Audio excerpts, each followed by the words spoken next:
long since said the Fulton County Sheriff has been understaffed and underfunded. An opportunity for us to partner with the Board of Commissioners early last year and bring on a third-party contractor. Since then, given the funding deficit, our inability to, as a county, pay the actual pass-through expenses, the company made a decision, a written decision in writing that they would pull out Friday.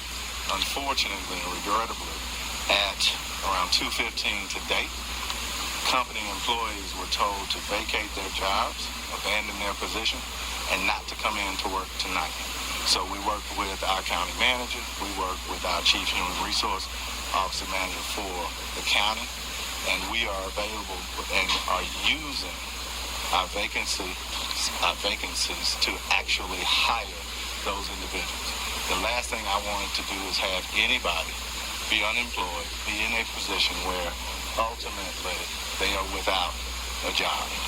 And so we've invited those individuals back in, and as one young lady, we met with them, one young lady just said, I'm grateful for the opportunity, couldn't afford to be unemployed, and we are focusing on hiring at a security officer specialist position, which is equivalent to what they actually left as after being told to leave.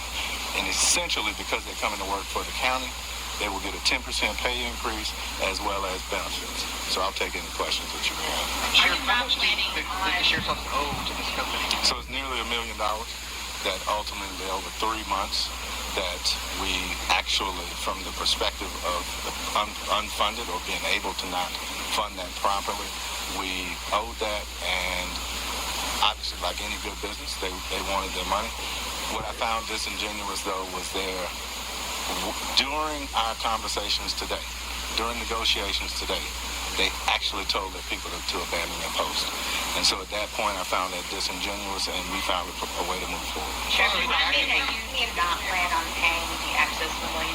And also, who does this fall on? Is it the sheriff's office or is it the county commissioner? So it's enough blame to go around, but ultimately, I believe people should get paid for what they have worked for.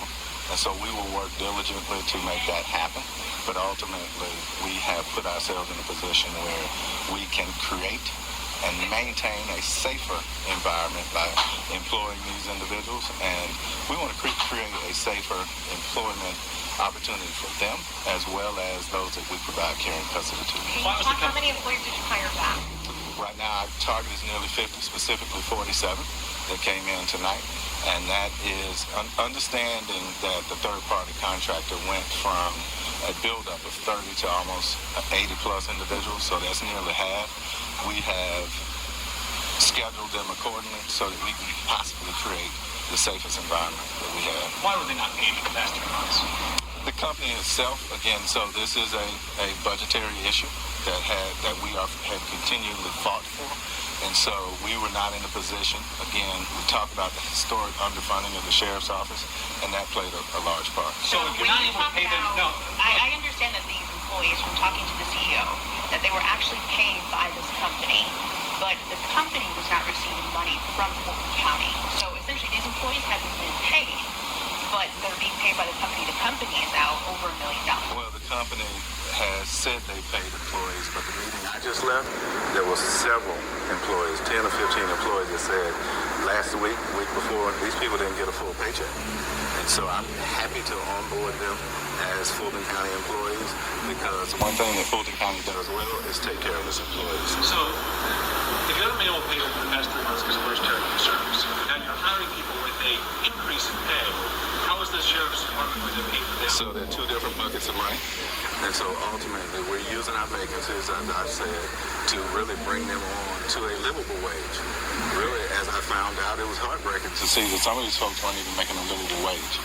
And so if you look at what the Board of Commissioners has done in a very positive manner, and that is creating employee opportunities where people are making in this case, $41,000.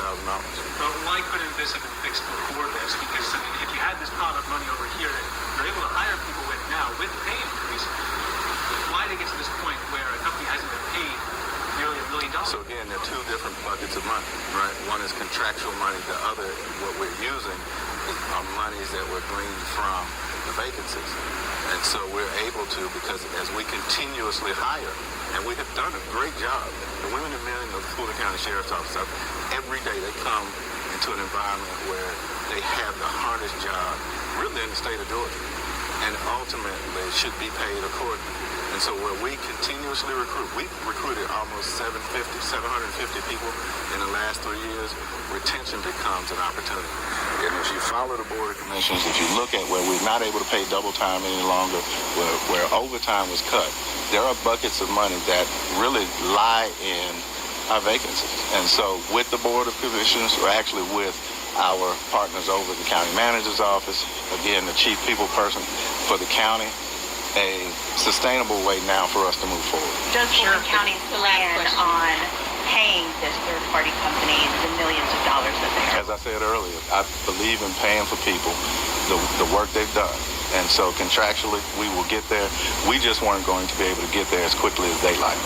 Sure, the company has said they've been doing numerous calls, meetings with you guys, but you're telling us that you were in negotiations today when they made this call to have their employees walk off, but the company's saying that they've already... Yeah, I can't comment on, again, the disingenuousness of what was happening. I know for a fact, me and my team were on the phone at 2:15 when they then actually called the Fulton County customer service line and told them that, one, they're telling people to leave at 5 o'clock today, and simultaneously, while on the phone with one of our chief people persons, told their people to leave. And in fact, people left. And so again, the last thing I want is for anybody to be unemployed. And so we have changed this into a positive. Ultimately, this has allowed us to bring more people on, allowed us to create a safer environment. And the people that are leaving today, if you stay long enough, you'll see an excited new Fulton County employee. So thank you all. I appreciate it. Can you talk about the safety situation?